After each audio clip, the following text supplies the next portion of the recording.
Wonder why, I wonder why I keep on trying to stay. Can't break away. I've realized that I might just need to find another way, another day. And all I know is that I need to let go. I can't make it alone. Oh, so just take it slow. Walk into the unknown. I can't make it alone. Oh.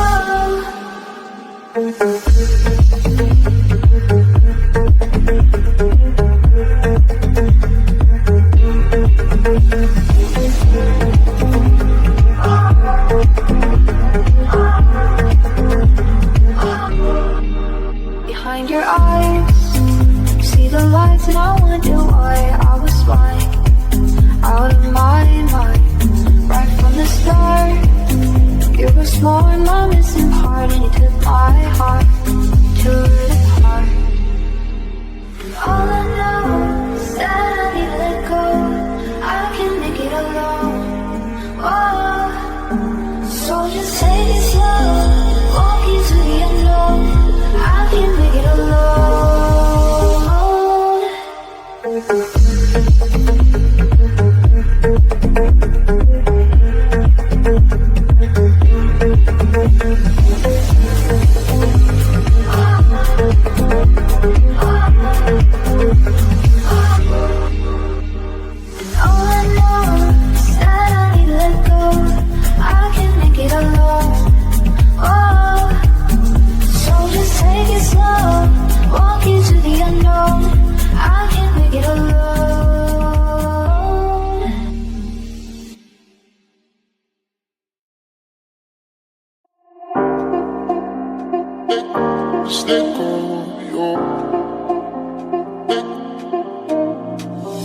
Don't be sad, don't you cry, just let go of your pain.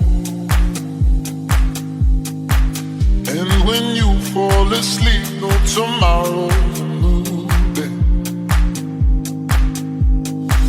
Don't be sad, don't you cry, just let go of your pain. And when you fall asleep, know tomorrow's a new day. Tonight I'm moving like stay cold, stay cold, stay cold. Tonight I'm dancing like stay cold, stay cold, stay cold. Don't be sad, don't you cry, just let go of your pain. And when you fall asleep, know tomorrow's a new day. Tonight I'm moving like stay cold, stay cold, stay cold. Tonight I'm dancing like stay cold, stay cold, stay cold.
Viva, acredito que estamos em condições de começar. Gostaria só de obter um feedback dos participantes se conseguem ouvir perfeitamente. Um sinal para vermos se o som está bom. O áudio aqui está perfeito. Viva. Acreditamos que esteja para todos.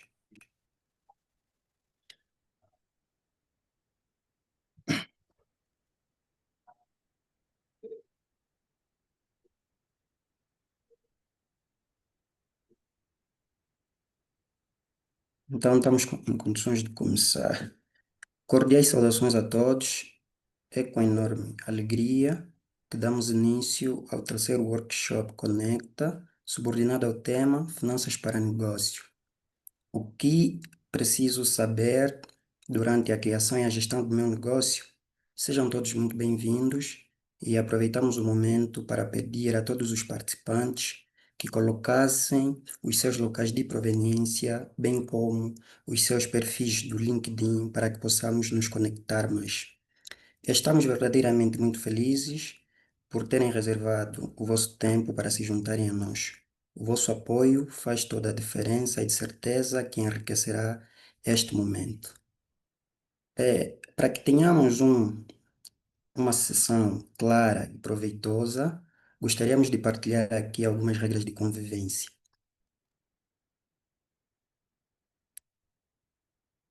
Agradeceríamos que todos mantivessem os microfones desligados para que não se crie interrupção ou ruído na comunicação. Se alguém tiver algum comentário pontual, recomendamos a utilizar o chat ou levantar a mão para que possamos passar a palavra em momento oportuno. E por fim, gostaríamos que todos participassem com atenção e respeito para que possamos contribuir, para um ambiente positivo e colaborativo. Por hoje, nós temos a honra de receber o Dr. Joel João Catuca Neves, ele que é contabilista e analista financeiro, cofundador e diretor-geral da Janesa Contas Limitada, contabilista certificado pela Ordem de Contabilidade, Peritos em Contabilidade de Angola, abreviadamente designada por UCPCA, é mestrando em Auditoria e Gestão de Empresas, é contabilista e supervisor de recursos humanos na Emirais Agropecuária, é também contabilista na Emirais Hotelaria e Restauração. Há muita coisa a se dizer a respeito do Dr. Joel, algumas deixaremos ao seu encargo. No entanto, conseguimos notar a experiência que o nosso doutor tem para falar-nos sobre negócios, não é? Para falar-nos sobre gestão de negócios. Sem mais delongas, nós vamos convidá-los a apontarem, a prepararem um bloco de notas, a prestarem atenção, pois temos muito que aprender com o Dr. Joel Neves. O momento agora é reservado ao Dr. Joel para que possa partilhar a sua apresentação e tecer algumas considerações iniciais. Tenha a bondade, Dr. Joel, o momento é todo seu.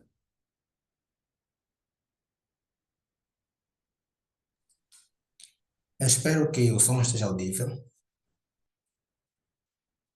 Saudações a todos. Votos de uma ótima tarde.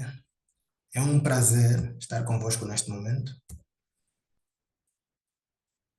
para podermos partilhar sobre finanças. Nós gostaríamos de começar com uma questão bastante pertinente. Temos cá várias pessoas participando do nosso evento. Será que todos os participantes aqui neste evento sabiam que grande parte dos erros, ou seja, grande parte dos resultados que temos estado a assistir em termos de índice de falência de empresas, não apenas em Angola, como também em outras realidades, tem como consequência ou tem como base inicial o amadorismo em termos financeiros e o descontrole financeiro? Muita gente vai analisando de que as empresas falem. Todavia, desconhecem quais são as causas desta falência. E estudos de alguns blogs e algumas páginas mais renomadas afirmam que dois dos grandes principais fatores têm a ver com finanças: o descontrole financeiro e o amadorismo. Em amadorismo, estamos aqui a dizer que muita gente que não tem nem sequer a noção mínima de finanças cria empresas, não é pecado, obviamente, todavia não se esforçam a melhorar esse aspecto. Então, temos aqui a nossa grande temática. O que necessito saber durante a criação e gestão do meu negócio? Vamos partilhar a respeito disso durante esta tarde, num período de 45 minutos. Eu não sei se conseguem visualizar a tela. Gostaria de algum feedback da vossa parte. Conseguimos sim, doutor, conseguimos. Pode prosseguir. Excelente.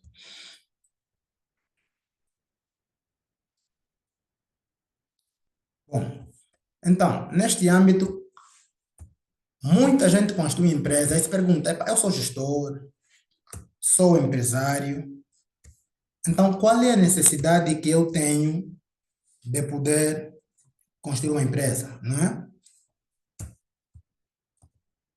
Antes que possamos lá chegar, essa é uma passagem breve pelo meu perfil, não vamos delongar-nos aqui. Dados de contato, poderão depois ter acesso. Ponto de partida. Caríssimos, qual é o ponto de partida? Eu costumo dizer que quando se pretende constituir uma empresa, devemos estar preparados para iniciar uma corrida de 100 metros. Todavia, esse é para o arranque. Ao longo da caminhada, devemos ter resistência para aguentar uma maratona. Ou seja, o início de um negócio exige capacidade de impulso, exige força explosiva inicial. Todavia, exige muito mais do que isso. É necessário que estejas preparado para aguentar uma maratona. Por quê? Porque as empresas são criadas para a posteridade. Os negócios não são criados para serem excluídos, destruídos, para não durarem muito tempo. São criados para a posteridade, ou seja, para os filhos, para os netos. Muitas vezes nós temos em Angola negócios raquíticos. Temos em Angola negócios que estão há 10, 15, 20 anos e não avançam. Em contrapartida com outras realidades em que nós temos negócios seculares. Temos aqui grandes exemplos como o da Coca-Cola, exemplos como o da Warren C, empresa com mais de 300 anos. Temos em África a Sanlam, a companhia de seguros, tem mais de 100 anos de existência. Então, são algumas das empresas que deveriam nos trazer à tona aqui a necessidade de percebermos que é importante estarmos preparados para aguentar uma maratona quando nós começamos a constituir uma empresa. Mas aqui vem a grande questão. Qual é a necessidade que eu, enquanto empresário, enquanto gestor, possuo de poder ter algum domínio, alguma noção de finanças? Vamos aqui trazer à tona um pequeno exemplo.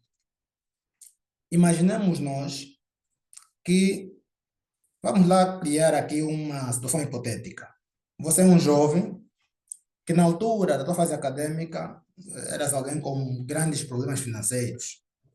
Infelizmente não conseguias sequer ter o básico para poderes aparecer conforme os jovens gostam de aparecer, com vestimentas caras ou pelo menos vestimentas razoáveis, apresentar-se prontos com o maior nível de decência possível na escola, frequentar certos locais que os colegas frequentam, e meia volta, hoje em dia, conseguiste construir um pequeno negócio e fruto desse pequeno projeto, o teu nível financeiro melhorou um pouco.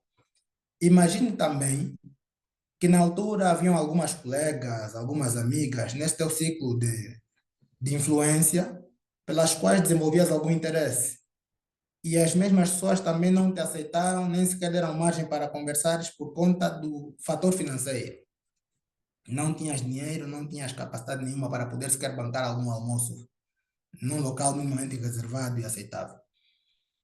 E se hoje, passados alguns anos, te cruzasses novamente com estas pessoas e eles olhando para você, bem apresentado, a andar se calhar de um meio de transporte, uma viatura minimamente razoável, julgassem que não, esta aqui, provavelmente, esta viatura pagou um rent-a-car para aparecer, imagine que é no encontro de colegas anos depois, que a vestimenta se calhar emprestou aí em alguém e depois do evento poderá devolver.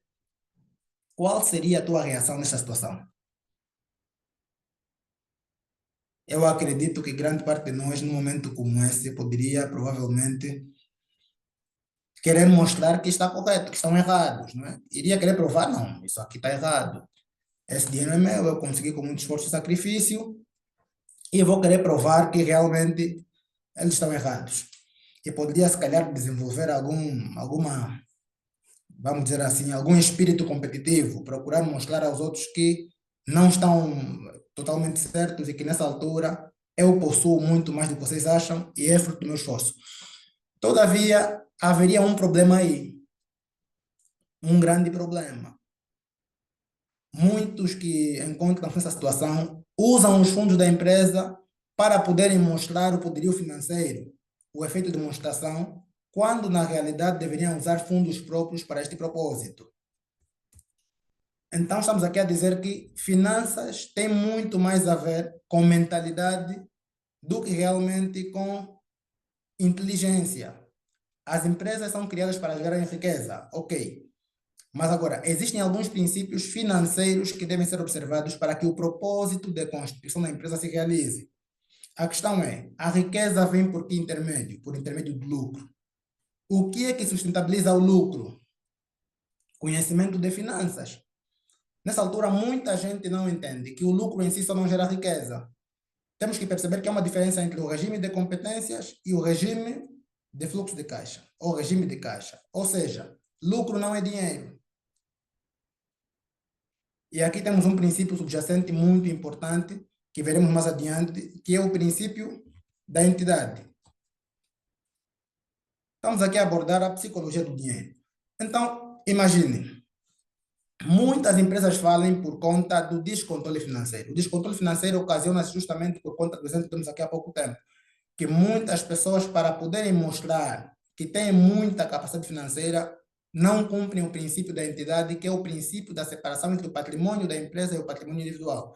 Ou seja, a partir do momento em que nós temos a ideia de criar um negócio, temos que primeiramente ter em conta o seguinte: o patrimônio da empresa é patrimônio da empresa, o patrimônio individual é patrimônio individual.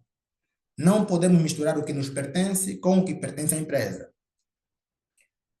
Porque quando há esta situação, esta confusão, quebramos um dos grandes princípios financeiros e há muitos empresários, inclusive, que vão muito mais longe, como veremos mais adiante. Então, de forma resumida, o aspecto de psicologia financeira é muito importante. Por que é que nós precisamos de finanças? Estamos aqui diante do due diligence. O que é o due diligence? Quando nós falamos do due diligence, estamos aqui a falar de todo o conjunto de protocolos necessários para conseguirmos obter informações necessárias à realização de um projeto que nos propomos. Imagine, você vai criar uma empresa. Estamos aqui a falar do ciclo de vida do negócio. Uma empresa é um organismo, é uma organização. As organizações são comparáveis a organismos, e os organismos, tal qual o ser vivo, têm tempo de vida, ciclo de vida. Os negócios não são diferentes. Têm suas fases, desde a fase inicial, que vem na concepção, compara-se à gestação e vai até a maturidade, que vamos abordar daqui a pouco. Todavia, muito antes disso, na fase da concepção, há um aspecto muito importante que muitos esquecem, que é justamente aqui na fase do diligence. Estamos no ponto de partida. Criamos uma ideia, queremos fazer um negócio.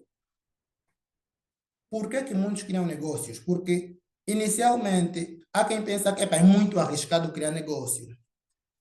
Todavia, vamos trazer aqui um exemplo clássico. Imagine que você, para quem trabalha no setor privado, é um funcionário excelente, profissional competente, bem capacitado. Começaste a trabalhar aos 20, 22 anos e hoje estás com 45, 55 anos. Te colocaram na mente que deves começar um negócio e depois deves trabalhar, estudar, formar-se, fazer algum curso e depois encontrar uma boa empresa que vai empregar-te e a partir daí garantir a tua aposentadoria. Vá que aos 45, 50 anos, esta grande empresa, na qual você trabalha há 5, 10, 15 anos, se calhar, decide que, epa, aos 55 anos, até que és competente, mas se nós encontrássemos dois funcionários com 25, 30 anos, estes dois conseguiriam produzir o dobro do tempo que você, entrariam mais cedo, sairiam mais tarde, e lhes pagaríamos metade do rendimento que nós te pagamos. E eles te demitem. Nessa fase da vida, com 50 e tal, 40 e poucos anos, será que conseguirias encontrar emprego em uma nova empresa? As empresas dariam oportunidade a alguém que tem esse nível de desenvolvimento, esse nível etário, pese embora com muita experiência, para um cargo técnico? Não. Então nos perguntamos, o que é mais arriscado? Viver nessa condição, procurar formar-se para ser funcionário de alguém? Ou então abrir uma empresa e depender de você mesmo e de teus próprios esforços para garantir se você estará aposentado ou não? Certamente o mais arriscado é depender de terceiros que te paguem salário, que vão garantir se continuarás empregado ou se vão te demitir a qualquer altura e momento. Então, muitos desses fatores levam alguns a procurarem desenvolver empresas. E ao pensarmos em criar uma empresa, temos duas situações. Uns criam a oportunidade de negócio, criam um problema e apresentam a solução para o problema que eles mesmos criaram.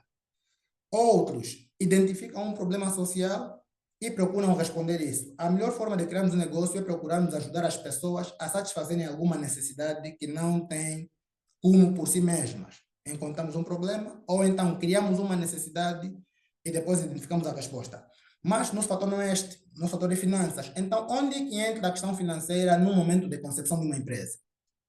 Estamos aqui no ponto número 2, no plano financeiro.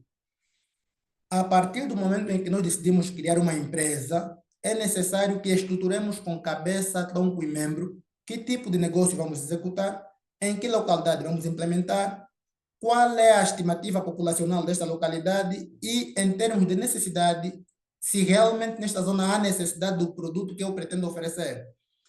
Não havendo necessidade deste produto, convém reformular o plano. O plano é justamente uma simulação antecipada daquilo que será o desempenho do negócio após a sua implementação.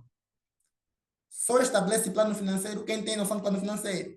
Mas atenção, o gestor, o empresário não é gestor financeiro. O empresário não é alguém que deve ser especializado em finanças. Um empresário é um generalista. Com isso queremos dizer que deve entender de tudo um pouco daquilo que o negócio dele alberga. Não pode ser especializado em finanças. Então não será o gestor, o empresário, a fazer o plano financeiro, salvo se na fase inicial ele tem essa bagagem e também não tenha capacidade financeira ainda para contratar um serviço terceiro. Mas tendo a capacidade de fazer ou não, é necessário que ele tenha noção que isso existe. Então temos aqui o primeiro aspecto que um empresário, aspirante a empresário, empreendedor, deve ter noção. A necessidade de elaboração de um plano de negócios. Posto na fase de implementação, normalmente os planos de negócio têm 2, 3, 4, 5, 6, 7 anos de vida, ou de estimativa, projeção financeira. E aqui vem uma grande questão. Por quanto tempo devemos usar este plano de negócios? O plano de negócios, após criado, você foi aí ter com uma empresa, uma consultoria, elaborou um plano de negócio, você recebeu, pagou um dinheiro por isso. Após isso, este plano de negócio deverá ser usado por quanto tempo? Talvez no máximo por 1 ano. Há quem diria, não, mas o plano tem 5 anos. Ok, mas o plano é estático. A vida do negócio não é estática. Para o nosso ano 2025 em Angola, estamos a ver um contexto de crise. Pense no seguinte, você projetou um desenho técnico para o negócio, recebeste em janeiro um desenho técnico para o teu plano de negócios. Em janeiro começaste a implementar o teu negócio em Luanda. E ocorreu este nosso escândalo recente de vandalismos às empresas. Será que nessa altura, hoje, agora, esse teu plano de negócio desenvolvido inicialmente em janeiro ainda tem alguma utilidade? Ainda é válido nesse contexto de crise em que estamos a viver? Certamente não. Certamente não. Então, é necessário que se tenha noção disso para saberes que nessa fase preciso de adaptar o meu negócio. E aqui há uma competência muito importante do gestor e do empresário que deve ser desenvolvida, que é a análise sistêmica. Quando falamos de análise sistêmica, estamos aqui a dizer que o empresário deve ter uma visão genérica, não só do negócio, mas da economia em si. Deve ter uma visão estratégica, a capacidade de analisar os factos sociais, factos econômicos e de que forma esses factos vão influenciar no meu negócio. Quais são as implicações econômicas que estes factos vão trazer para o meu negócio? Caso não saiba disso, corres o risco de gerar uma situação de ruptura de estoque, ou ruptura financeira, ruptura de estoque, e por fim entrar em situação de falência técnica. Há uma frase que diz o seguinte: 1000 kwanzas. Ou seja, se você não consegue gerenciar 1000 kwanzas hoje, então não conseguirá administrar 10.000 kwanzas amanhã. Ou seja, o conceito, a necessidade de entender e gerenciar as finanças deve partir a partir do momento em que nós temos um pequeno negócio, poucas condições financeiras e mesmo antes de pensarmos em implementar um negócio. Muita gente acredita que só as empresas médias e grandes é que precisam de ter algum domínio financeiro, algum domínio técnico. Nesta área, a empresa é pequena, o negócio é pequeno, então vou simplesmente gerir conforme eu bem acho, bem entendo. Não precisam nenhuma expertise, não leem, não desenvolvem, não procuram saber de nada. E por conta disso, acabam por ficar em situações menos agradáveis e levarem as empresas os processos à falência. Então, é importante termos isso em conta. Aqui vem a grande questão. Então, no final das contas, qual é a resposta da necessidade de um empresário gestor ter domínio de alguns aspectos financeiros? A resposta vem no slide seguinte. Estamos aqui a falar da gestão eficiente. Quando falamos anteriormente de que as empresas são criadas para a posteridade, tem como objetivo a lucratividade. Mas a lucratividade, entre aspas, o objetivo em si é gerar riqueza. Não se gera riqueza sem que haja uma gestão eficiente. Temos estado a ver muitas situações de empresas que falem e muitas vezes até aqueles leigos que não entendem nada de finanças, quando você vai ter com ele perguntas, ouvi dizer que a empresa A, que a empresa B faliu. Ouvi dizer que por exemplo, vamos supor, por exemplo, dos bancos recentes. Ouvi dizer que o Banco Sol está a demitir funcionários. Normalmente o comentário mais comum é má gestão. Se é má gestão, quer dizer que a gestão não é eficiente. Mas a má gestão, qual é a base da má gestão? Desconhecimento de finanças ou então má aplicabilidade dos procedimentos e protocolos financeiros. Quando se está a falar de gestão eficiente, estamos aqui a dizer da capacidade do empresário conseguir harmonizar entre a sua gestão de custos com a gestão de proveitos de acordo com a natureza e a especificidade do negócio, de modo a garantir que este negócio consiga progredir no tempo esperado e atender às necessidades do mercado, de modo a cumprir com o propósito da sua implementação. Então, nesse âmbito, o primeiro aspecto importante quando se fala de gestão eficiente é organização financeira. Logo, o empresário precisa ter noção da organização financeira. A gestão eficiente é a resposta para a nossa questão.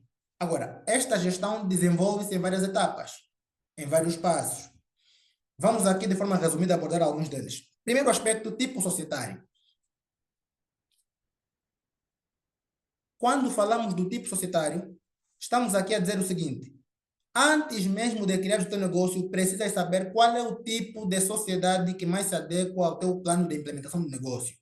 Ou seja, não podemos, por aí, simplesmente sair de casa, vamos a um balcão único do empreendedor, a um guichê único do empreendedor, criar algum negócio sem saber se vou criar uma sociedade por cota, sociedade anônima, unipessoal, em nome individual. Que tipo de implicações esse tipo de empresas ou tipo societário tem em termos financeiros para o teu negócio futuramente? Por exemplo, para quem criar uma empresa do tipo unipessoal, deve ter noção que uma sociedade unipessoal não, uma sociedade em nome individual, é uma sociedade de responsabilidade ilimitada. Ou seja, a partir do momento em que você constitui a empresa, o teu patrimônio é indissociável do patrimônio da empresa. Tudo que é teu é da empresa, tudo que é da empresa é teu. Tecnicamente, para que a empresa cresça, apesar disso, deves garantir a separação. Só que é um problema. Em caso da empresa encontrar-se em situação de inadimplência, que é a falta de capacidade para solver com as dívidas com terceiros, fornecedores, salário de funcionários, os teus bens vão concorrer para o pagamento das dívidas da empresa. Tudo que é teu vai passar para a empresa. Automaticamente sofrerá uma implicação financeira a um nível individual. Um outro exemplo que podemos aqui dar na escolha tipo societário, mesmo ainda na empresa nome individual, para bancos e instituições que financiam projetos, normalmente tendem a levar empresas do tipo individual como sendo projetos pouco sérios, projetos que não vão desenvolver, não são normalmente muito financiados porque vocês entendem que esses projetos são pessoas que não têm objetivo de prosperar e chegar distante. Então, recomenda-se uma sociedade por cotas ou uma sociedade anônima, né? Recomenda-se por cota, mas há quem vai dizer, tá bom, eu não quero criar um negócio com alguém por cota, uma sociedade por cota vão me exigir ter um sócio, eu não quero ter sócio. Mas, hoje em dia, a nossa legislação tem uma abertura que são as sociedades unipessoais. As sociedades unipessoais permitem com que você crie uma empresa do tipo societário, seja ela por cota ou anônima, sendo você o único sócio na fase inicial. Então tem essa abertura. Agora, tá bom, sociedade por cota é a resposta, certo? Não necessariamente. Você quer criar uma empresa normal ou uma empresa que, como temos a ver no nosso contexto angolano, a sociedade está evoluindo em termos financeiros, temos agora a Bodiva. Queres criar uma empresa com uma dimensão que futuramente será cotada em bolsa? Se sim, esqueça a sociedade por cota. Então escolhe a sociedade anônima. É uma sociedade com muito mais custo inicial, sim. Todavia, no médio e longo prazo, tem muito mais benefício e dá um ar mais sério para a desenvoltura do negócio. Então, na fase inicial de construção do negócio, deves ter noção que tipo societário vais criar. Estrutura de capital.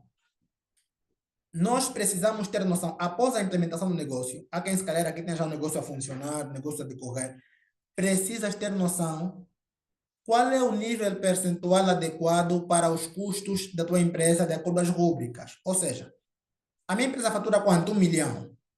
Deste 1 milhão, quantos por cento devem corresponder a pagamento de custo com o pessoal? Quantos por cento devem corresponder ao custo com a matéria-prima, se for uma empresa que produz bens, que produz bens? Quantos por cento devem corresponder ao custo, por exemplo, aos custos não associados diretamente ao negócio? Há muitas empresas que estão sobrecarregadas, têm pouca margem de lucro porque gastam demasiado com rúbricas que não deveriam. E o conhecimento disso te faz perceber, se for uma empresa produtiva, por exemplo, tem noção de que não. Princípio de Pareto, né? 80% dos resultados são provenientes de 20% dos esforços. Quando você tem noção disso, vais muitas vezes perceber que se eu produzo, vamos lá supor, 100 kg de ração por mês, em termos de matéria-prima, eu deveria ter no meu custo geral de matérias-primas apenas 30% disso, 30% daquilo. Por exemplo, ou 70% no geral, com as devidas deduções, calcário e outros elementos, cada um com a sua percentagem adequada. Se o nível percentual da matéria-prima for acima de 70%, há duas situações. Ou há roubo na empresa, ou há desperdício durante o processo produtivo, as máquinas não conseguem produzir de forma eficiente e gastam muito mais do que se precisava ou do que se precisa para conseguirem obter o produto final.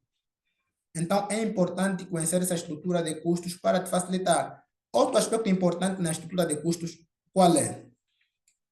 Olha, dei um salto, não estou a falar de estrutura de custos, que é o ponto quarto, quando estaria na estrutura de capital. Vamos regressar depois. Outro aspecto importante na estrutura de custos, qual é? É você conhecer o ciclo de vida do teu produto. Eu vou dar um exemplo do setor avícola novamente, que é o que estou mais familiarizado ultimamente, para podermos resumir aqui o tempo. A galinha tem várias fases do seu ciclo de vida. Na fase inicial, ela necessita de uma certa quantidade de ração. Enquanto for crescendo, a quantidade de ração vai sendo aumentada.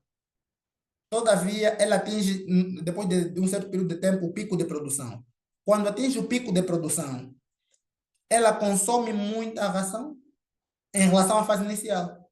Então, quando você conhece que não, o meu produto funciona assim, vais conseguir entender as variações no nível de custos em cada uma das etapas e vais preparar as tuas finanças para poderem dar resposta de acordo.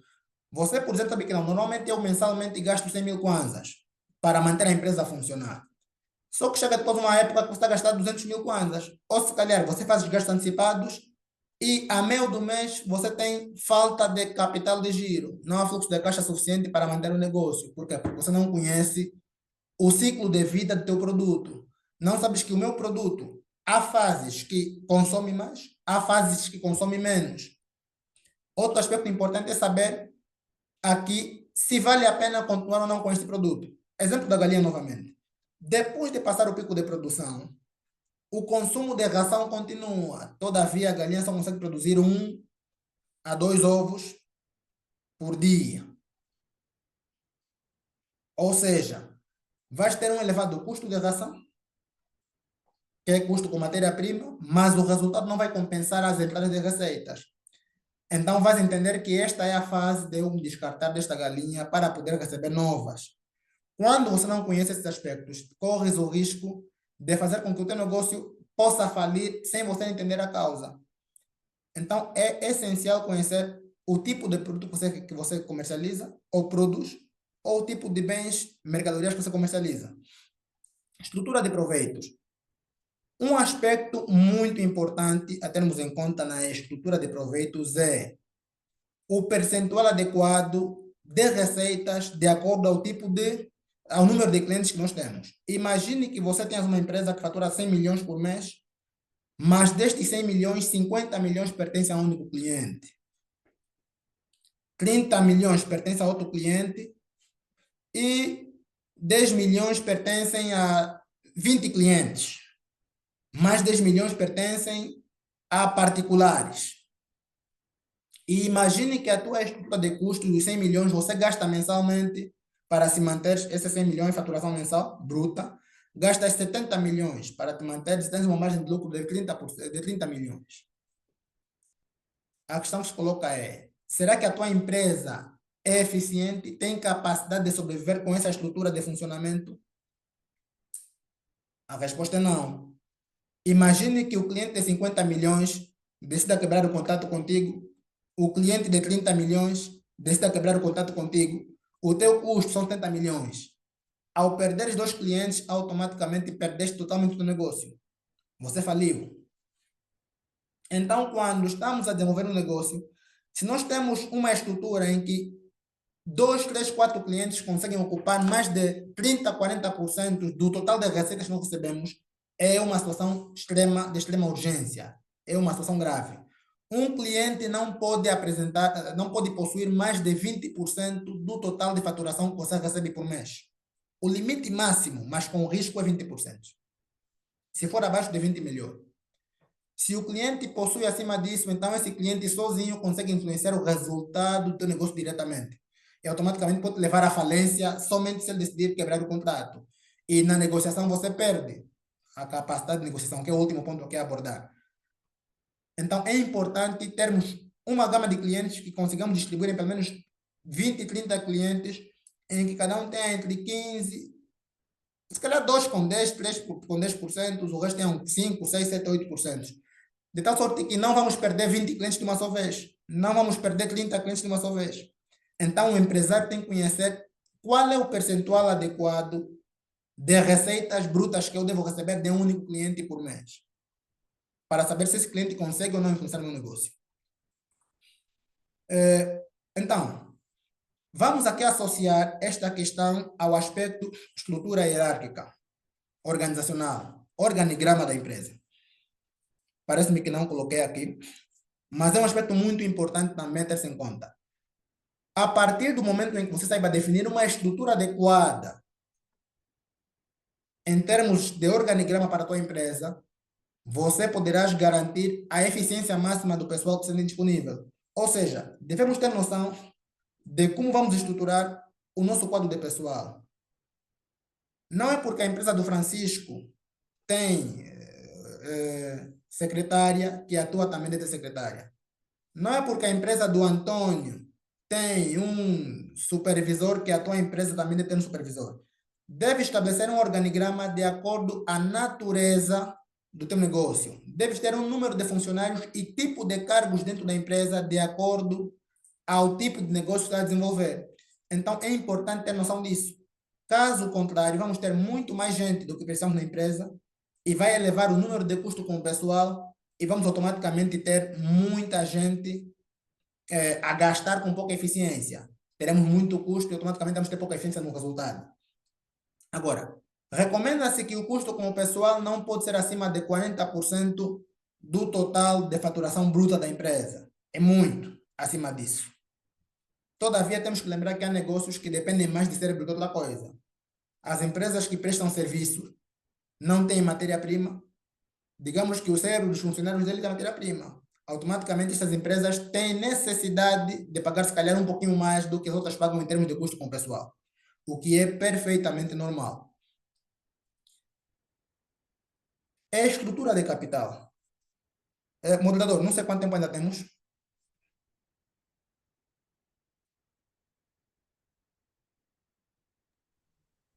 Acredito que temos mais uns 25 minutos, doutor. Penso que vai dar tempo. Excelente. É a estrutura de capital. Temos uma questão muito importante que muitas vezes formulamos a nós mesmos, que eu quero abrir um negócio. Eu vou abrir um negócio, é uma grande ideia, excelente ideia, mas eu quero abrir um negócio sozinho. Será que vale a pena ou não? É justo, é recomendável ou não é recomendável? Depende. Temos aqui associada a questão do risco. A necessidade de ter um sócio infunde na necessidade de repartição do risco. Ou seja, quando você tem um sócio, se você iria investir 100 milhões, provavelmente investirás metade disso. Se por acaso entrares em estado de falência, metade do dinheiro é teu, metade do sócio, dos teus 6 milhões, ficaste com 50 milhões para poderes tentar um novo projeto.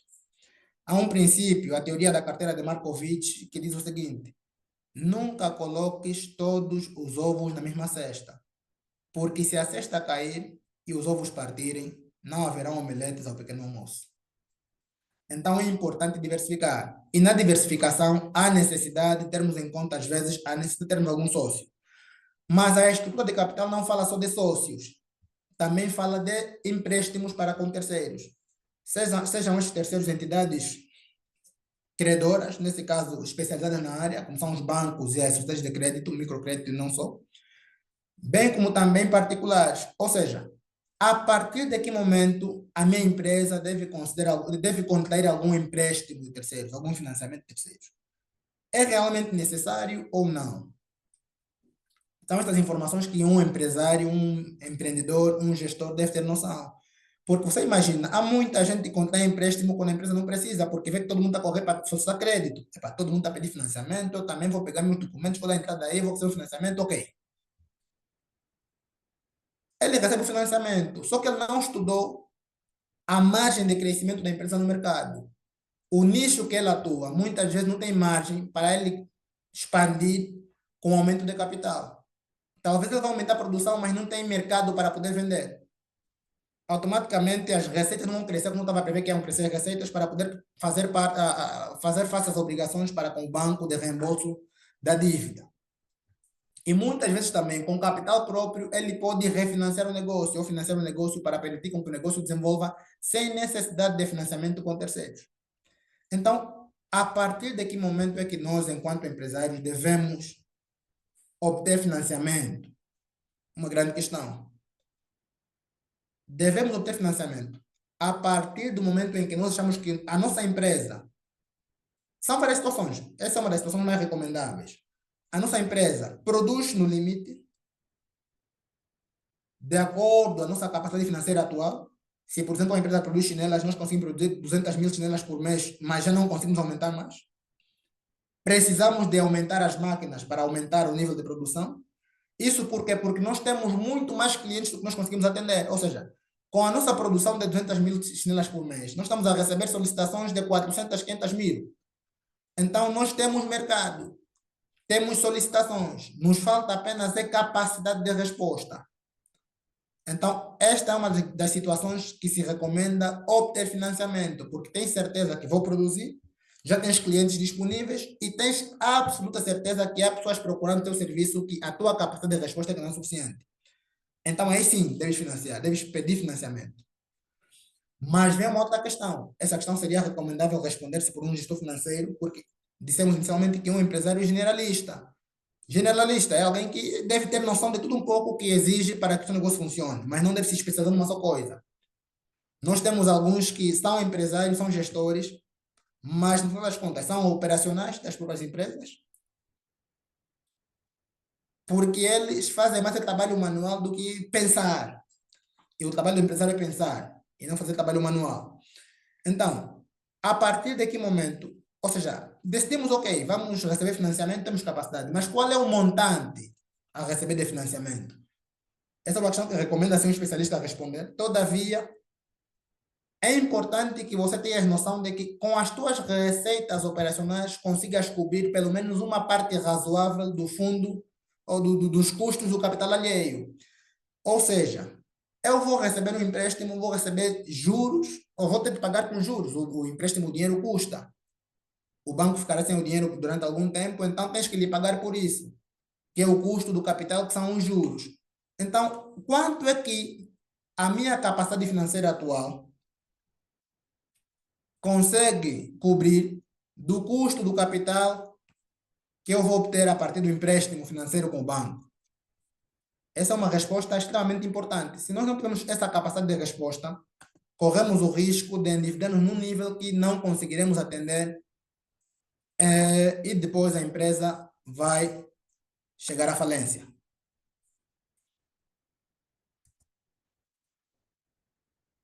Bom, outro aspecto importante: lucro não é proveito.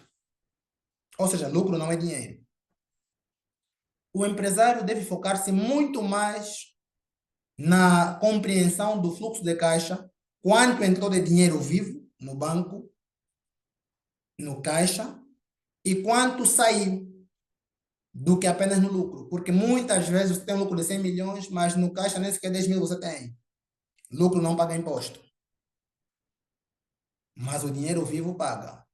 O fluxo de caixa paga. Então, devemos focar no regime de caixa, não no regime de competências. Ou seja, é importante estarmos atentos a quanto realmente de dinheiro vivo eu consigo ter para manusear o meu negócio. E essa questão não deve ser delegada a terceiros. O empresário, o gestor, deve ter noção absoluta de quanto é que ele gera em termos de fluxo de caixa, porque é isso que realmente faz o negócio rodar, não é o que nós vemos em termos de lucro, conforme os relatórios financeiros apresentam. Leitura de documentos financeiros.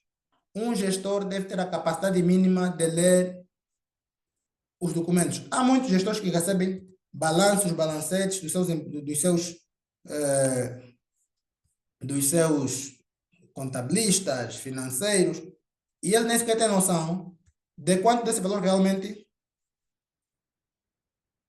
ou seja, de entender o que significa exatamente cada rúbrica que aparece aí. Ele vê apenas resultado líquido, lucro, e não consegue verificar. Dê-me só uns segundos. Parece-me que estamos com um problema de bateria. Já me volto a conectar.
Prezados participantes, aproveitamos de novo o momento para pedirmos as vossas contas do LinkedIn para que escrevam ou deixem aqui no chat.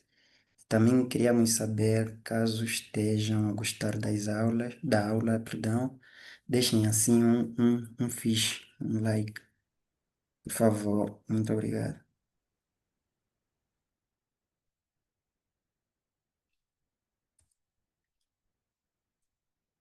Obrigado, estamos de volta.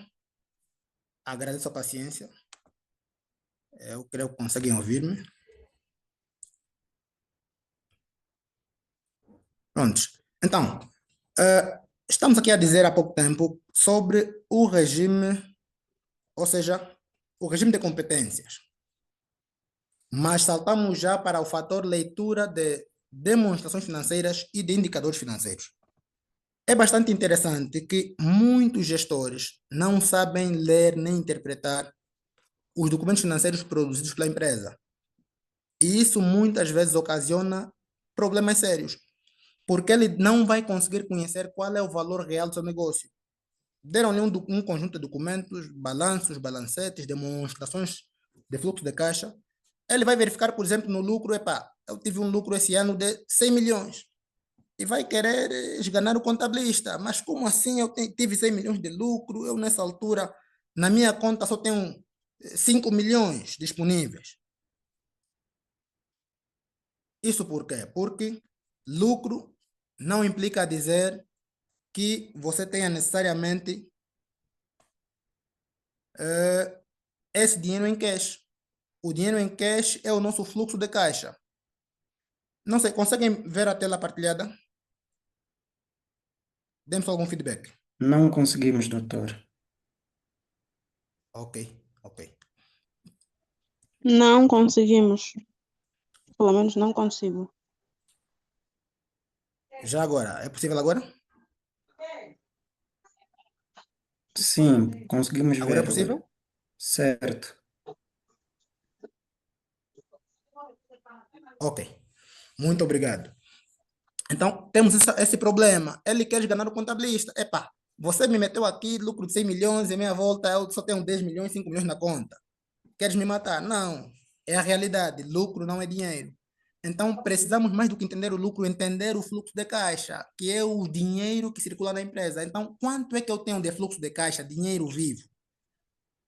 Isso você vai encontrar na demonstração do fluxo de caixa. Um dos indicadores financeiros, um dos mapas financeiros muito importantes que vem nos relatórios de contas das empresas. Há muitos que pagam um contabilista, pagam uma consultoria, fazem o trabalho, relatórios de contas, ele recebe no final, pagou imposto, ok. Para ele aí o fim é o fim de tudo. Mas na realidade não é isso que deve acontecer. Agora, um aspecto muito importante, muitos empresários, e é normal, têm aversão aos impostos, não é? Disse que o Estado é aquele que colhe onde não plantou.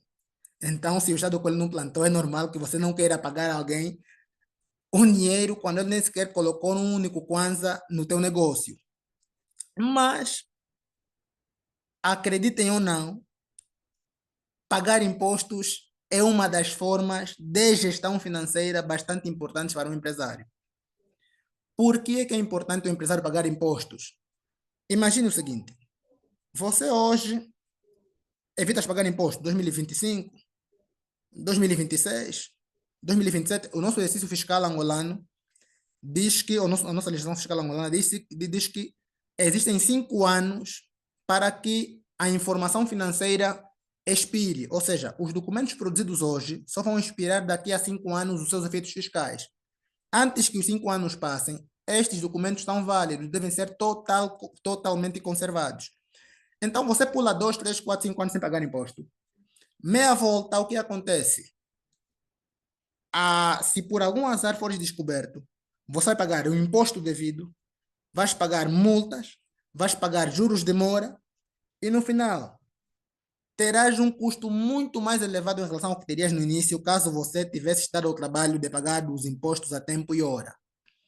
Então, gerenciamento de custos, quando estamos a falar de gerenciamento de custos, estrutura de custos, também podemos incluir aqui a questão do pagamento de impostos e cumprimento das obrigações para com terceiros a tempo e hora.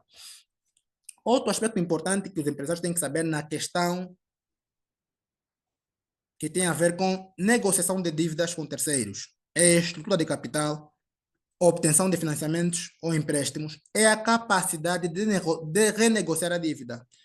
Muita gente pensa, epa, eu fiz um financiamento, o financiamento tem 3 anos de duração, maturidade, e automaticamente, neste ano, não tenho capacidade de pagar. Vou simular falência. Muitas vezes não funciona. As falências são decretadas por tribunal. Então, qual seria a saída? Os bancos são muito mais flexíveis após o financiamento ter sido recebido. Então, uma das capacidades que o gestor ou empresário deve ter, quando tem noção do valor financeiro da empresa, que estas informações todas lhe vão fazer perceber, é a capacidade de renegociar a dívida para prazos mais longos. Os bancos, quando já tens o capital dele, está disposto a prolongar um pouquinho o tempo, de modo a que você, nesse período de tempo, consigas pagar a dívida, nem que for paulatinamente, às vezes reduzindo um pouquinho o capital, o custo do capital, que são os juros que você deveria pagar de acordo ao contrato inicial. Então, é muito importante o empresário ter noção disso. Quando não se conhece o valor da empresa, nós ficamos à mercê de muita coisa. De forma resumida, na fase de construção da empresa, na fase da sua evolução, estrutura de capital, temos que ter noção de que aspectos, enquanto empresários, devemos conhecer para que nós consigamos garantir uma gestão eficiente do nosso negócio. Se você falhares no tipo societário, o teu negócio pode falir antes do tempo. Se falhares em definir se terás sócios ou não, o teu negócio pode não chegar onde deveria chegar. Se você conseguires contar empréstimo quando o negócio conseguiria se manter por si só, você corre o risco de simplesmente se endividar desnecessariamente e acabar por ter custos que você poderia ter evitado e alavancariam seu negócio no curto prazo. Se conseguires obter financiamento quando o teu mercado não permite abarcar mais nada, não permite expandir o teu negócio, corres o risco de falir também. Se você é alguém que mistura o que é teu com o que é da empresa, é outro risco grave. É necessário separar o que é teu patrimônio, o que é patrimônio da empresa e, principalmente, para aqueles que estão a começar, criar uma conta bancária específica da empresa e não receber na conta individual o dinheiro que pertence à empresa. Definir para si mesmo um salário fixo mensal e tudo aquilo que sair acima disso considera-se como sendo dívida dele para com a empresa. E ele deverá pagar esse montante à empresa de acordo aos termos definidos, se já tiver um departamento de recursos humanos, pelo departamento, após a negociação. De forma resumida, são esses aspectos que queremos trazer aqui para a nossa apresentação de hoje. Sei que alguns aspectos foram tocados de forma pincelada, todavia é importante que, caso haja alguma dúvida durante a apresentação, ou mesmo aspectos que gostariam de ver espelhados aqui na apresentação de hoje, dúvidas já trazidas de momentos anteriores, mas que não foram aqui abordados, possam aproveitar o momento da interação para poderem expor, de modo a darmos alguma resposta de acordo à vossa necessidade. Muito obrigado. E vamos aqui aguardar o momento que segue. Muito obrigado, Dr. Joel Neves, pela excelente partilha de conhecimento. Foi uma aula muito boa. O momento é reservado para perguntas, comentários e acreditamos nós que dentro da sala tem alguns negociantes e a estes nós pedimos para que possam partilhar as suas dificuldades para então assim receberem assistência vinda do Dr. Joel Neves. Então estão convidados todos a participarem. Quem tiver algum comentário, inquietação, por favor, o momento é oportuno e pode levantar a mão para que podemos passar a palavra.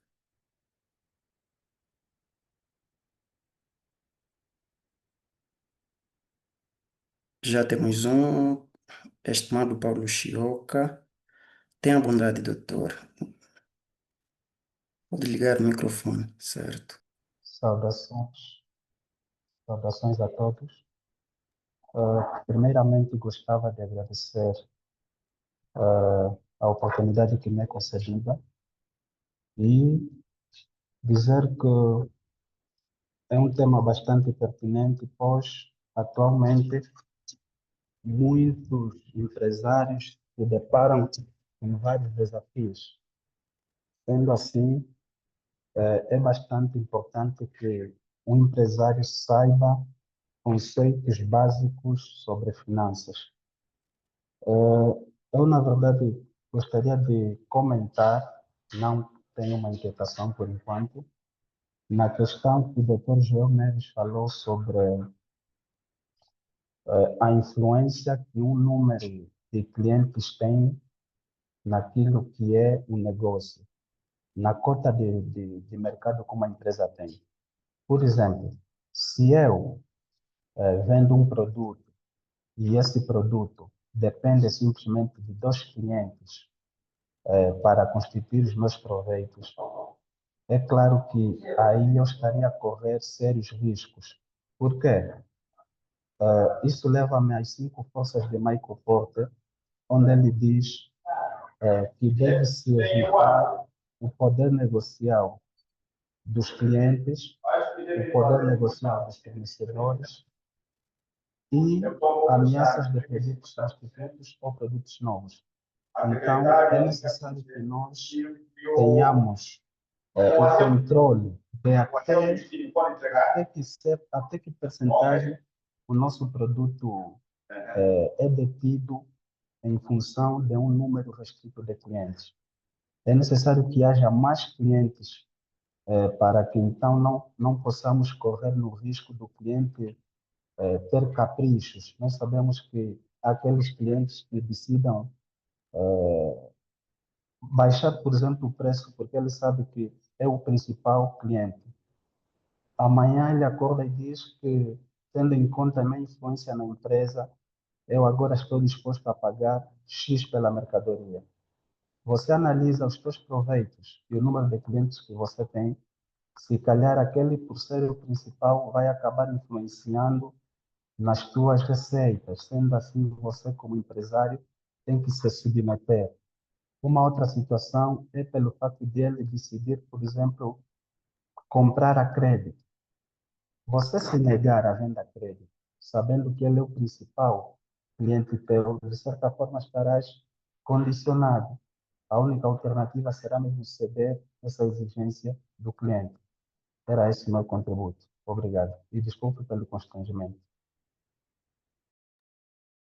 Nós agradecemos, estimado Paulo Chioca, assim que está certo, e gostaríamos de saber do Dr. Joel se tem um outro comentário a acrescentar no comentário do nosso prezado Paulo Chioca.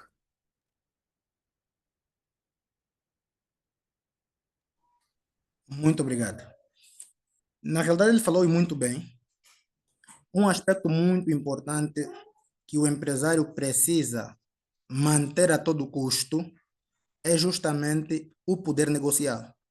E este poder negocial ocorre não apenas, a relevância disso não se estende apenas na capacidade ou não desse cliente influenciar nosso resultado, mas também sustenta-se muitas vezes quando nós quisermos, em termos de, se forem empresas com capital aberto, quisermos colocar nossa empresa na bolsa de valores, por exemplo, o valor da nossa empresa decresce muito em virtude disso.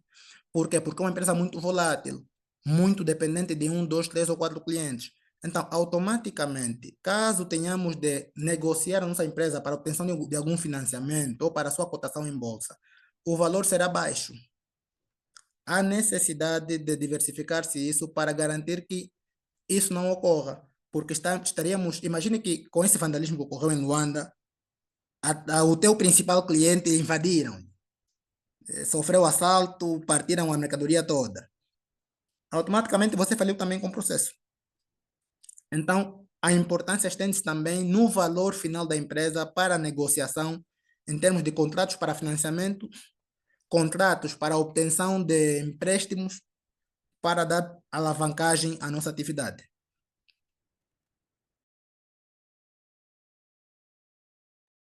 Obrigado, doutor.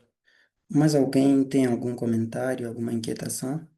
Não conseguimos ver as mãos levantadas.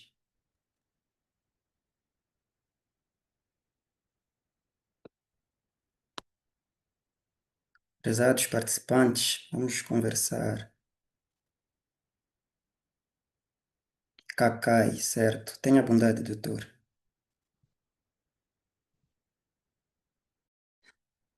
Muito obrigado pela oportunidade. Gostava, antes de mais, de felicitar o Dr. Joel. Foi uma magna aula.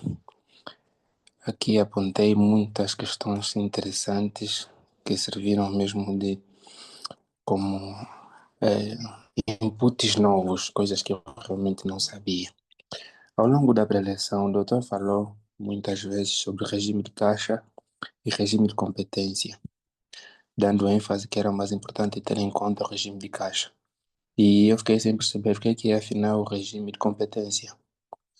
Como é que ele se diferencia do regime de caixa? Era essa a questão que eu tinha. Muito obrigado.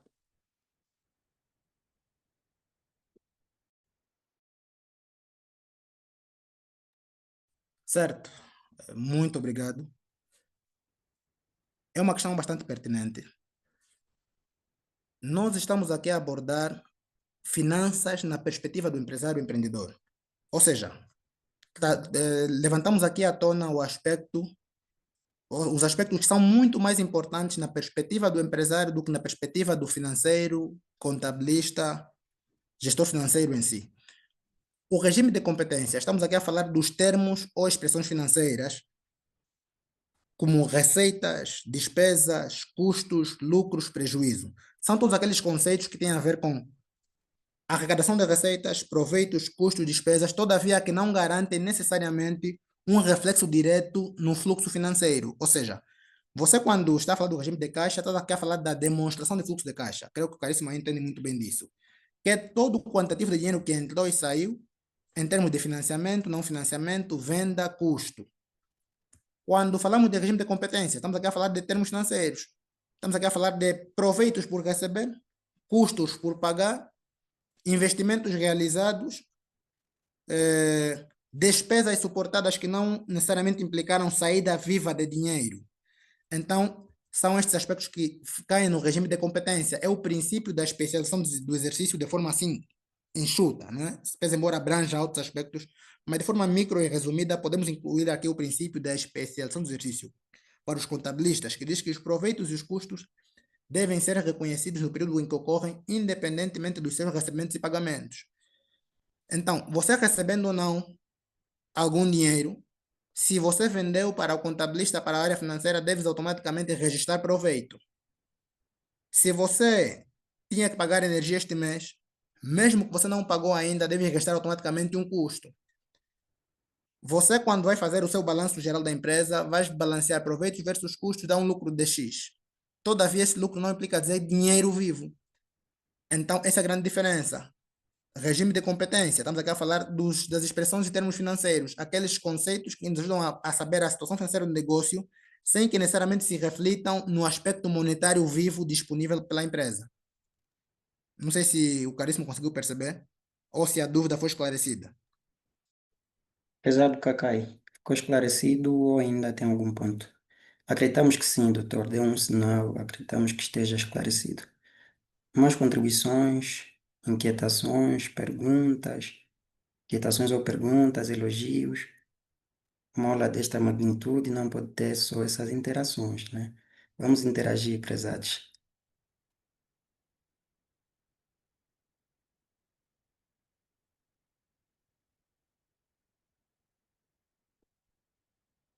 Alguém mais tem algum comentário, uma pergunta, um elogio, alguma crítica?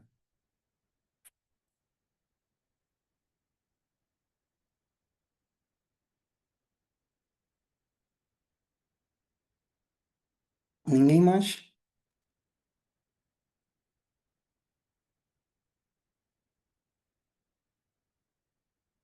Prezados participantes, estamos a falar do Sednilson Maquenha, Alcino Felipe, Bunga João, Carlos Alberto, Nemesia, eu acho, acredito que seja esse o nome, Paulo Chiuca já falou, Salvador Fernando, a Serafina, José.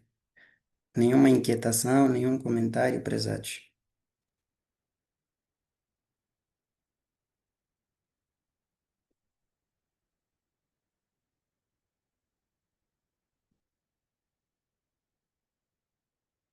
Salvador Fernando, tenha bondade.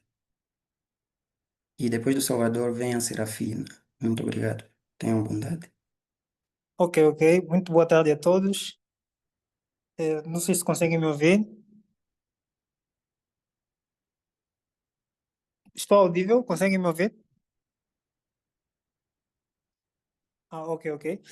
Primeiro, eu gostaria de agradecer, né, ao Dr. Joel Neves, por essa grande aula. É uma enorme oportunidade mesmo ter assistido esta aula e aprendido bastante.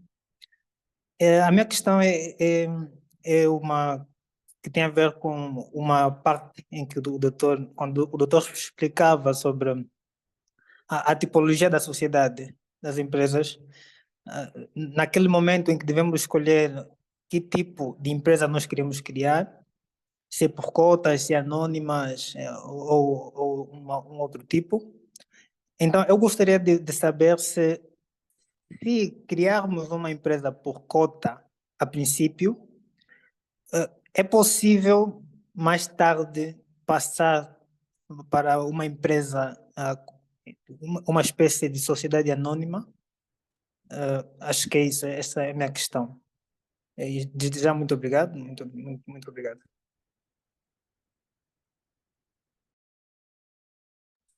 Certo. Prezado Salvador, a princípio não. O nosso sistema fiscal não nos permite transitar, salvo pelos termos que a própria AGT define. Ou seja, se você, por exemplo, criar uma sociedade por cotas e depois quiseres mudar para uma anônima, automaticamente terás que cessar esta empresa, abrir uma outra, e isso implicará num novo NIF. E claramente também custos adicionais. E porque encerrar uma empresa tem muitas implicações, exige declarar falência e outros elementos. Então não é possível, tecnicamente falando não é possível. Se você quiser manter o teu NIF, será uma nova empresa, só que com o mesmo nome. Não sei se consigo perceber. Sim, Não é sim. possível, porque o NIF já é alterado automaticamente. Por isso é que há muitos que têm empresas em nome individual nessa altura, que eles não conseguem migrar para uma sociedade por cotas, que eles gostariam e muito, porque estão a ver as dificuldades na obtenção de financiamento, os bancos não cedem empréstimos, veem que não são sérios, mas não conseguem. Eles têm que automaticamente deixar, ou seja, extinguir esta empresa e construir uma nova. Entendido. Muito obrigado. Muito obrigado. Obrigado, Salvador. Serafina, tem a palavra. Serafina José, pode ligar o microfone. Tem a palavra, doutora.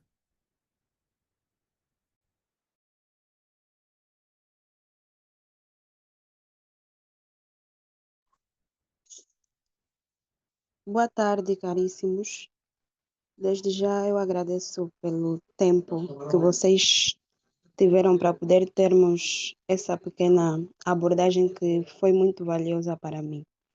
A minha questão vai mais para o âmbito fiscal. Eu gostaria de perceber se após a legalização da minha empresa, a partir de que momento eu devo começar as minhas obrigações fiscais sob pena de não ser penalizada futuramente pela AGT.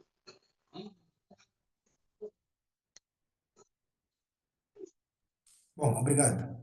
Pese embora seja uma questão fiscal, conforme dissemos inicialmente, compreender os impostos e os tributos que a empresa está sujeita é uma das formas de gerenciar bem financeiramente, porque é o que temos há pouco tempo. Se não teres noção disso, daqui a 3, 4, 5 anos vais pagar juros, multas, de períodos que você sequer, nem sequer tiveste atividade, não vendeste nada e vais ter que custar do bolso talvez para poderes atender. Se calhar a empresa nem está a funcionar ainda.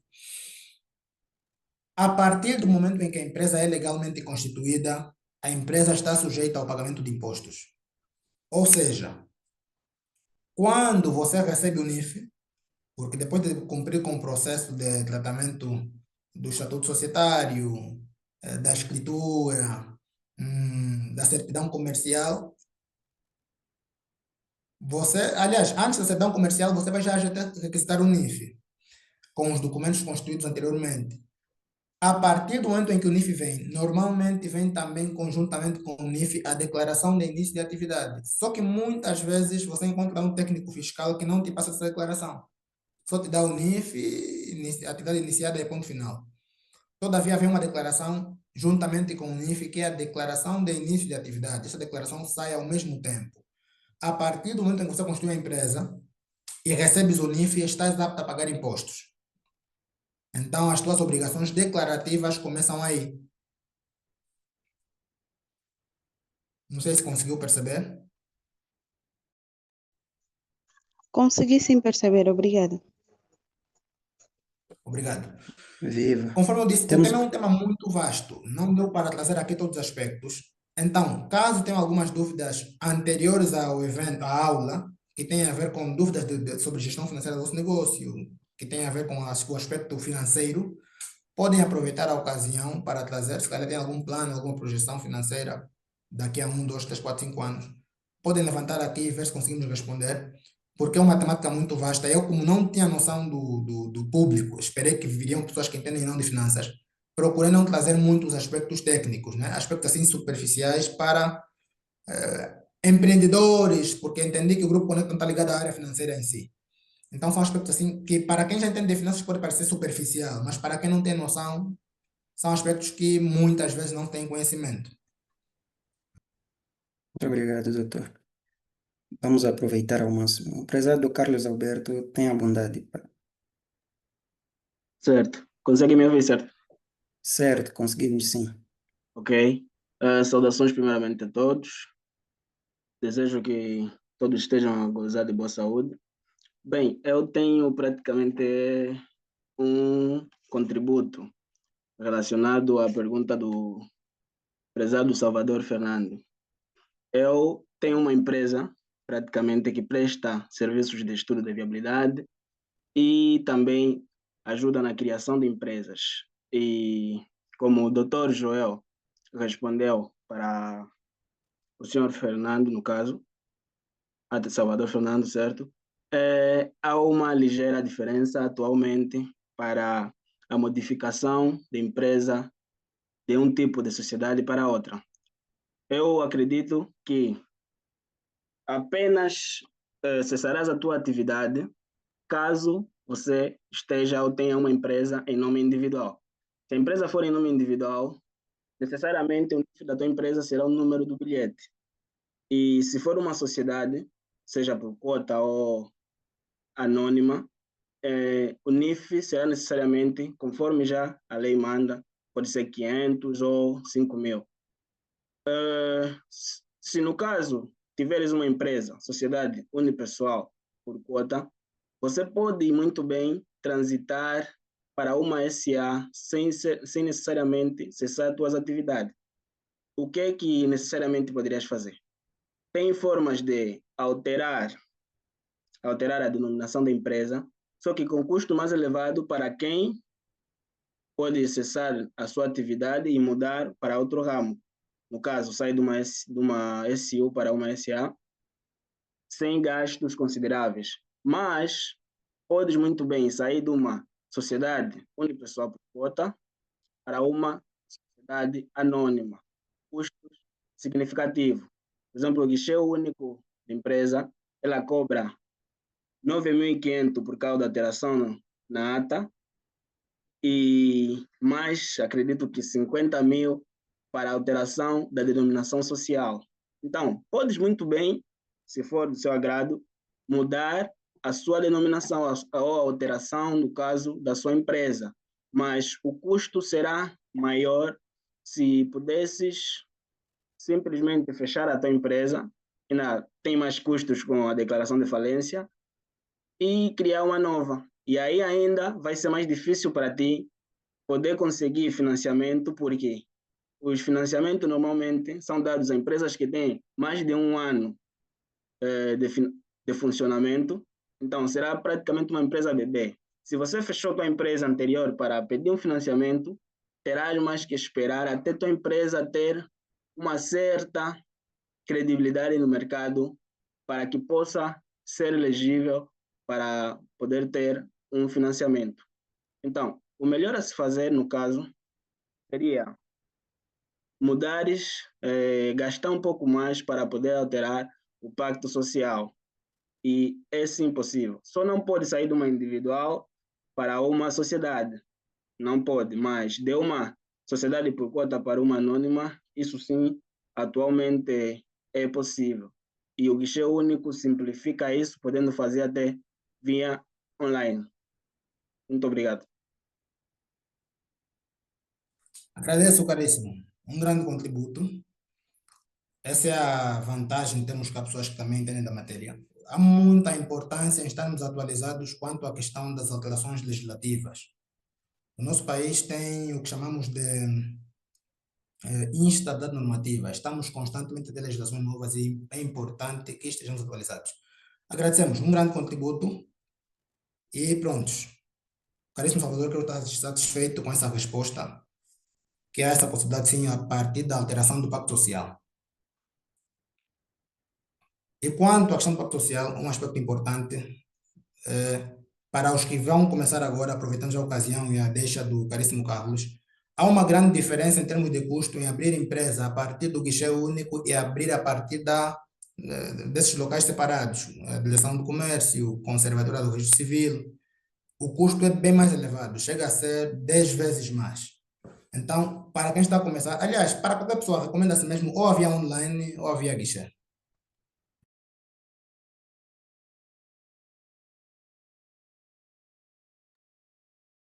Obrigado. Mais algum participante que queira ver a questão esclarecida ou tenha algum comentário? Salvador Fernando, de novo. Tenha bondade, doutor. Ok, muito obrigado ao Cato, obrigado ao Dr. Joel. Eu tenho uma questão mesmo a esse último comentário do Dr. Joel. Parece que o guichê único, por exemplo, aqui no Ambo, estava aí localizado na rua principal, onde era o Ministério dos Transportes. Mas da última vez que eu fui para lá, por exemplo, eles agora apenas dirigem a pessoa para a conservatória. Agora, só não sei se tem outra localização ou se o doutor conhece novas informações, assim, diretamente ligadas sobre o AMBO, onde podemos fazer, onde encontrar o guichê único. Olha, na realidade, nós trabalhamos diretamente com conservadores. Normalmente, quando nós lidamos com questões de empresa, o nosso diretor de projetos lida diretamente com conservadores e eles facilitam o processo. Não temos estado a ir ao guichê, mas nessa questão eu te recomendo a via online. É bem mais simples e bem mais eficiente, porque também desconheço atualmente, porque nós não vamos ao guichê quando nos solicitamos uma empresa. Temos um departamento específico e o nosso responsável lida diretamente com conservadores. Automaticamente, eles negociam, faz-se o pagamento e recebe-se o processo em pouco tempo, 24 horas, todavia não via guichê. É mais dispendioso? Todavia, para questões mais complexas conseguimos dar resposta com muito mais facilidade. Então, a recomendação é via online, não é muito difícil, é algo simples. Porque fisicamente falando, não consigo dizer atualmente onde é que está o guichê e se realmente conseguiriam atender essa situação lá no AMBO. Ok, muito obrigado, muito obrigado.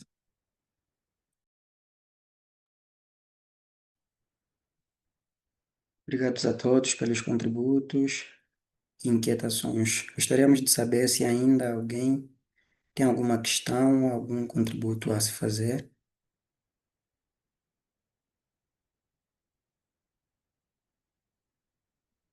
Acreditamos que mais ninguém tenha algum contributo, alguma questão.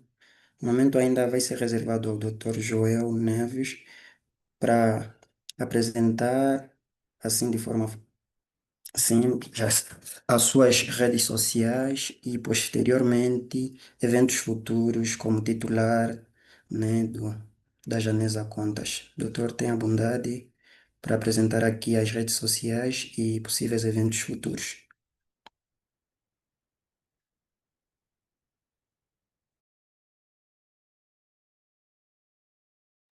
Muito obrigado. Na realidade, para eventos futuros, temos uma formação prevista para o final do ano, não na área financeira, mas em contabilidade e fiscalidade. É uma formação mais especializada para contabilistas, formandos em contabilidade ou quem queira ter alguma noção de como é que funciona a contabilidade de uma empresa, fundamentalmente a partir do software Primavera. Temos um evento previsto para o final do ano, após outubro. Será um evento híbrido, nesse caso presencial e online, essa é a projeção.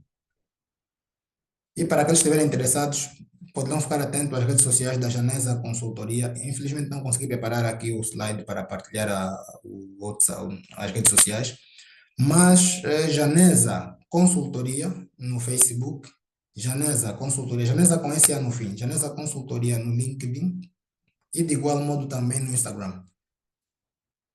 Para os eventos particulares também normalmente tudo passa pela... Aliás, não realizo eventos somente particulares, normalmente são eventos realizados em nome da empresa, então tudo passa nas redes sociais. Todos aqueles que estiverem interessados podem acompanhar nas redes sociais e poderão estar atualizados sobre os possíveis eventos. O meu contacto, eu partilhei anteriormente, está disponível para interações fora do... Deixa-me ver se consigo partilhar novamente. Fora da plataforma, interações mais específicas, interações mais detalhadas. Pode ser que algum aspecto específico do negócio não foi aqui coberto pela apresentação. A pessoa queira esclarecer alguma questão diretamente ligada ao negócio, algum problema que esteja a passar, alguma dificuldade. Aos participantes do evento, vamos dar alguma prerrogativa de terem, vamos dizer, 1 hora grátis de consultoria que poderão desfrutar ao longo de 2 semanas. Aos que se encontram aqui, quem quiser esclarecer alguma dúvida, alguma questão, no período de 2 semanas, tem 1 hora que poderá repartir no mesmo dia, gastar toda 1 hora num só dia, ou então ir repartindo em 20, 10, 15 minutos, depende da disponibilidade. Temos aqui esta possibilidade, porque entendemos que há aspectos que se calhar não foram levantados aqui, há quem pode não ter interesse em comentar, há quem tenha dificuldade em comentar, então temos essa abertura. O nosso contato foi partilhado anteriormente, acho que agora não consigo porque perdi a capacidade de partilhar a tela, mas posso repetir aqui. 947 91 13 14. Esse é o WhatsApp. Ou 932 25 92 82. 932 25 92 82. 947 91 13 14. Qualquer um destes WhatsApps está disponível para este fim. Obrigado. Nós aqui agradecemos enquanto o Grupo Conecta, empresa do Dr. Joel. Vamos solicitar que o doutor mande pelo WhatsApp do Grupo Conecta, de tal maneira que possamos distribuir para os participantes. Nós agradecemos e vamos aderir ao serviço de consultoria grátis e ficaremos atentos às páginas da Janesa Conta e do doutor para eventos futuros e posteriormente, se calhar, participarmos, já que será um evento híbrido. Vou pedir ao Salvador. A caríssima Serafina, desculpa, disse que não recebeu, está a precisar, depois só lembrar dela na hora de poder distribuir o contato. Tá bem. Faremos chegar a todos os Ou é possível eu participantes. partilhar brevemente aqui? Depende do doutor, Há é essa possível possibilidade? partilhar Voltar a aqui, partilhar? sim, pelo chat. Não, queria mesmo na para tela partilhar, rapidamente. sim, pode ser, sem problema nenhum. Ok. Pronto, para facilitar. Lá está. São 2, mas este também está disponível.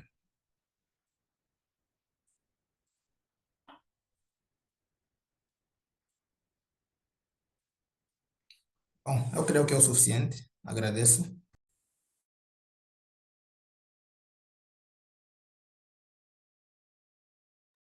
Pode prosseguir, caríssimo moderador. Certo, muito obrigado, doutor. Sim, Salvador, pode, por favor, partilhar tela para o momento que se segue.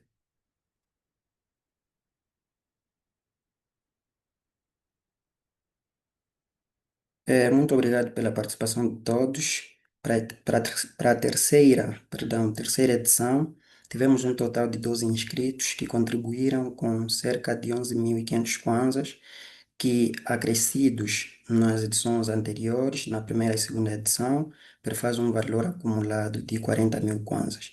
Mais de 55 jovens já foram impactados com os workshops do Grupo Conecta e o valor é destinado a ações sociais, né? Nós desenvolveremos ações sociais por conta do programa em que o Grupo Conecta está inserido, que é o Keito in Action. In Action, assim que está correto. Passamos então ao slide posterior.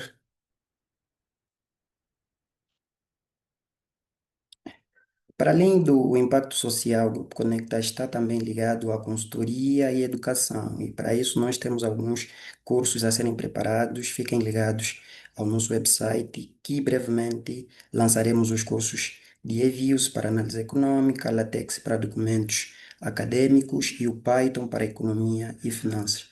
Não deixem de seguir o website do Grupo Conecta.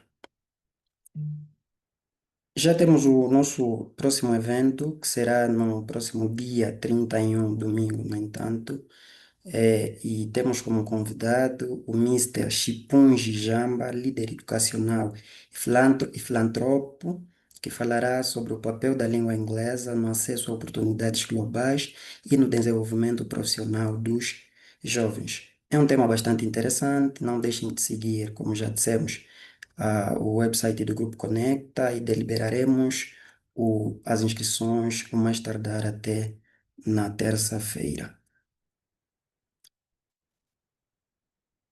Mais uma vez, de modo muito especial e com elevada estima, agradecemos ao prezado Dr. Joel João Catuca Neves por ter aceito o nosso pedido.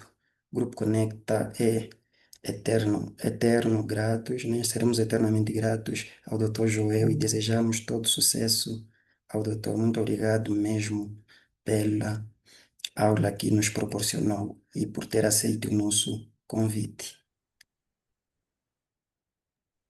Eu também agradeço. Certo. Desejamos bom final de semana a todos, uma boa semana laboral. Muito obrigado, doutor. Não deixaríamos de agradecer a todos os participantes. Sem vocês, não seríamos o Grupo Conecta, apoiadores, parceiros e amigos que tornaram este momento possível. Vosso apoio faz a diferença real. Assim mesmo, para terminar, né, temos aqui alguma frase de Simon para que sirva de reflexão. Sonhe grande, comece pequeno, mas comece. Muito obrigado e nos vemos em breve. Esteve na organização, o Grupo Conecta, composto por 5 elementos ou 5 estudantes de economia, nomeadamente Salvador Fernando, Febi Jamba, Ernesto Xavier, Ednilson Maquenha e Félix Júnior. Nós agradecemos pela presença de todos, nos vemos em breve e não deixem de seguir o website do Grupo Conecta. Muito obrigado a todos e uma boa continuação de domingo.